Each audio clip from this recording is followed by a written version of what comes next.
Hi everyone, this is C-Dub here. This is going to be the Xur Location Armor Weapon Guide for January 8th and 9th, 2016.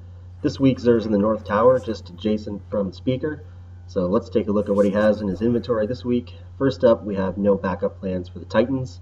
This one, for shotgun kills, it triggers the force barrier and also increases its duration. Also has increases melee speed as well as your reload speed with shotguns. So I'll show you what that perk is coming up in a bit. Next up we have Knucklehead Radar, which is for the hunters. This one here has a perk where when you're aiming with your primary weapon, the radar shows up. So it could be good for PvP, although I think if you're using a primary weapon for that, I'm not sure how useful the radar would be. But anyway, that's there, so we'll show you what that is too. Also, the next one coming up, this one here is for Warlocks. This one is, I can't say it, something Veil.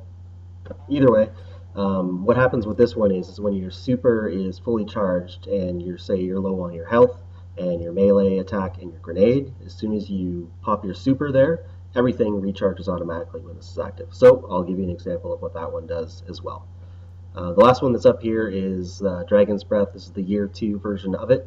So what they've introduced for this one is it's an interesting perk where when you're aiming down, when you're shooting the weapon, you can hold down the fire button, and when you release it, wherever you release it, wherever that weapon is, it shoots down to the ground, does an explosion, and then has some AoE type of damage that sticks on the ground for a bit. So first up, let's take a look at no backup plans here for the Titans. So like we mentioned for before, this one has the force barrier that's going to say active. It's got all the basic stuff here, like increases melee speed and whatnot. So you can pick whatever you're trying to do. Just pick what works best for you, and that one's fine.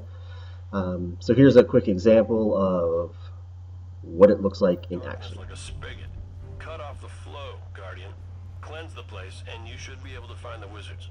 So what I'm picking here is the different options that you have so far as, I'm sure you know these quite well, but these are all the different perks that you can use with your Defender Titan to make this perk for the Gauntlets work.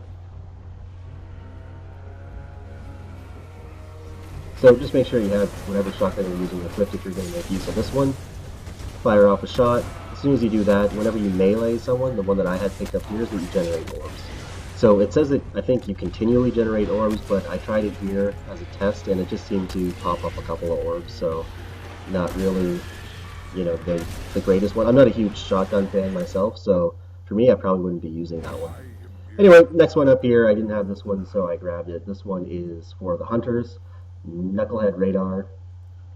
Again, pretty self-explanatory so far as the perk goes, which is once you're aiming down the sights, your radar stays active.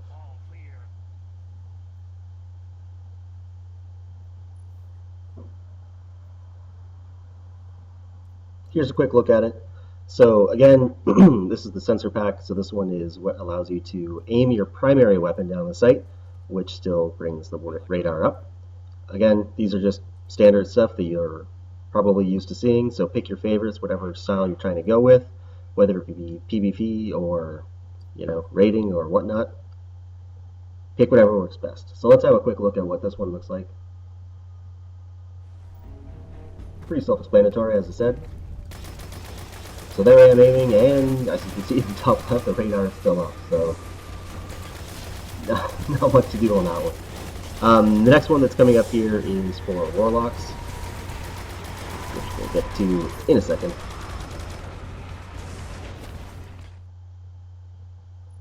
Again, can't pronounce this one. Apotheosis Veil. I don't know how to say it. So with this one, like I mentioned, it if you're low on, so it's kind of like a fail-safe that if you're low on everything and you're about to die, depends what kind of a Warlock you're going to be, because if you're already using your self-res version of it, Radiance, then it kind of saves you from using it but still uses it anyway, but it also replenishes your grenades. So if you're using a different style of a Warlock class, this one might come in to play so far as you don't fully have, you can't res yourself if you die, but if you're just about to die, you can do it and it'll bring back your health. So you can see here, I wasted my grenade and my melee. I was low on health. I used it and it pumps me back up again. It doesn't, for that one, it didn't look like it got me back all the way to full health, but it was enough to make a significant difference so far as me making it through that encounter or not.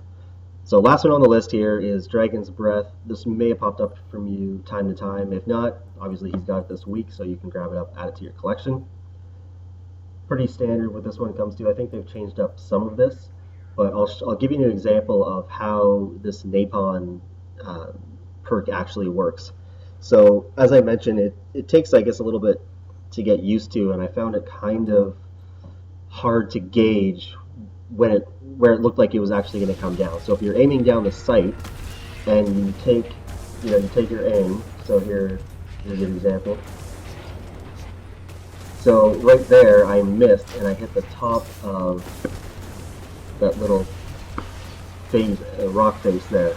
So when I was actually aiming, it was hard to say where it is in relation to where I wanted to come down and hit those mobs. So you can see what it kind of did to the damage to the ground, which is it leaves this fireball type area where it keeps doing AoE damage to whoever's on the ground. So that's all that Xur has this week, and all the other stuff is kind of standard what he has as far as 3 of coins and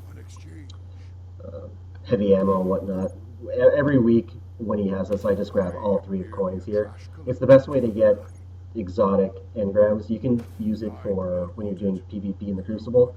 Just pop these before every match. You're probably going to get between 10 to 15% drop rate for every match you do. So that's just an awesome way to get your supers up.